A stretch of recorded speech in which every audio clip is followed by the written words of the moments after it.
What's the number one question asked? How do you train a race car driver? Because the biggest problem is most people across this country don't think that race car drivers are athletes. You know what? I do. I know it takes an athlete to drive a car like this. Not Buddy Beaver, but the guy that puts his butt in the seat there. He needs to be in shape.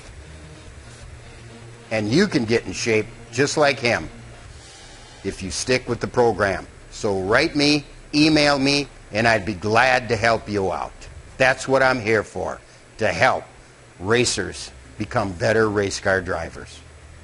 All right, here we go. Let's start with our first series of exercises. The chest muscles, one of the biggest muscle groups on the human body. Now this old steering wheel right here, I mean, this is the way they are now, this puny little thing. Back in the old days before they had power steering and those big old Offenhausers, the steering wheel was twice this big, and the man inside of it was twice the size as any puny little race car driver like the guy that drives this one. Now, we're working chest. We're working endurance. We're working that guy to hang the steering wheel, do not burn. So how we do that is we start out with the chest muscles and we do bench exercises. You know, the biggest question I get asked most of the time, how do you train a race car driver? Well, you don't train them really that much different than any other athlete. But when you do the standard bench press, we're not talking about heavy weights here. This guy is not a muscle man. He's not a bodybuilder. He's not a football player, somebody that needs big muscle. He's a puny little guy.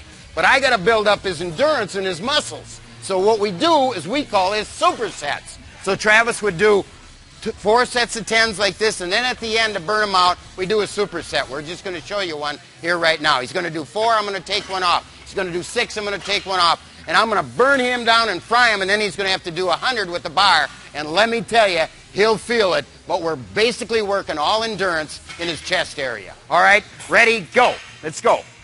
1, 2, 3, 4. Okay, comes up.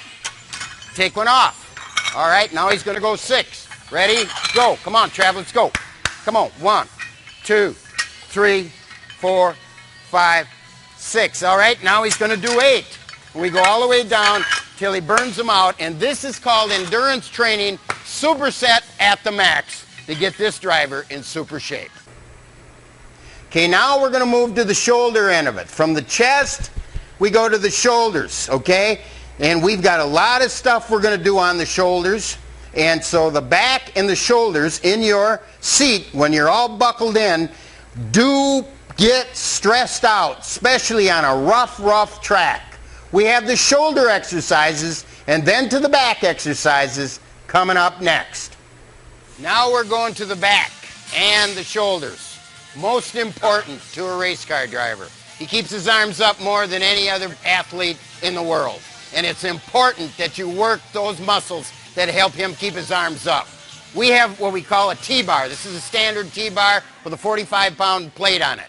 Travis is going to do actually 3 sets of 20s of this in order to work his shoulders, his deltoids here, then coming over to his rhomboids in his back and his lat muscles going down here to control his arms hanging onto that steering wheel. All right, Travis, you're going to set it all the way down. He's going to extend it all the way down and all the way up, working those muscle groups, the deltoid muscle group, the back muscle group, the trapezials, and the lat muscles on his side. They are so important when he's driving a race car to keep him in shape, keep him relaxed in the seat, that his back muscles and shoulder muscles are working properly. Now we're going to get into the arms. Now this little deal here is called grip. And when you grip one of these, do you know that as you're going and you start getting tired in a race car, you grip harder? And when you grip harder, you take more energy out of your body.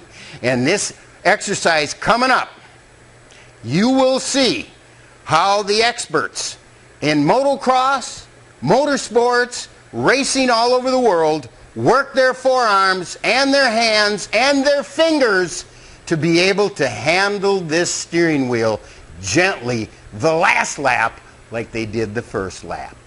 Next, we have the wrist roll. Now this is a rope machine. You can put this together yourself. You got a little thing up here that you roll up this rope with weights on it. After he does his wrist curls, he goes to wrist rolls. and he does this 3 sets up and down. Now he's got 10 pounds on there, and that helps all control in his hands, to keep his hands nice and easy on that steering wheel. As soon as you start working that steering wheel and start gripping harder because you're getting tired, you're losing control of the race car. So this helps keep control in his hands by doing this after he did his wrist curl. All right, now, those are just a few of the exercises. You know how many muscles there are in the human body? 668.